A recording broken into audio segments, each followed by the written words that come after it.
dijebak untuk menghadiri pesta makan malam di jam 10 malam sampai jam 2 subuh. Namun asistennya dilarang ikut karena alasan pesta ini bersifat pribadi. Lalu di jam 2 subuh ia dibawa oleh teman-temannya ke apartemen milik salah seorang teman dekatnya dalam keadaan mabuk. Yu Men-long dinyatakan meninggal sekitar pukul 5 dini hari dan ditemukan oleh seorang lansia yang sedang mengajak anjingnya jalan di pagi hari sekitar jam 6:30. Yu Men-long dilecehkan dan diperkaos oleh temannya yang lesbong elit secara bergiliran malam itu dalam keadaan mabuk. Yu Men-long sempat menelepon polisi sekitar jam 3:30. Polisi datang, namun pergi lagi. Dan mengapa di saat Yu Men-long ditemukan meninggal dunia sekitar jam 6:30 hingga proses evakuasi sekitar jam 7:30 tidak ada satupun temannya yang datang, padahal TKP di apartemen temannya itu terbilang elit dan ramai. Dan di apartemen temannya juga ditemukan kain dengan noda air merah.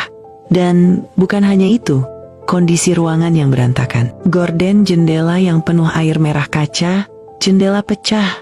Besi penyangga jendela juga bengkok dan dinding di bawah jendela juga penuh cakaran dan diduga bekas cakaran. Yu Men-long ketika terjatuh ditemukan 2 jam tangan milik temannya di saku celana Yu Men-long yang telah meninggoy, dan ajaibnya seluruh CCTV di apartemen maupun sekitarnya sengaja dirusak. Pernyataan dari rumah sakit, di tubuh Yu Men-long ada beberapa bekas suntikan narkoboy dan racun ikan buntal. Bukan hanya itu, di bagian sensitifnya juga rusak. Tapi pernyataan tersebut tiba-tiba ditarik kembali oleh pihak rumah sakit. Pada hari kematian Yu Men-long hanya beberapa TV yang menyiarkan kematian Yu Men-long, padahal dia termasuk aktor yang lumayan besar, hampir tiap tahun membintangi sebuah drama kecuali 2020 sampai 2023 karena ia vakum. Di hari itu, media sosial juga menghapus postingan yang berekspekulasi bahwa Yu Men-long meninggoy dengan hal tidak wajar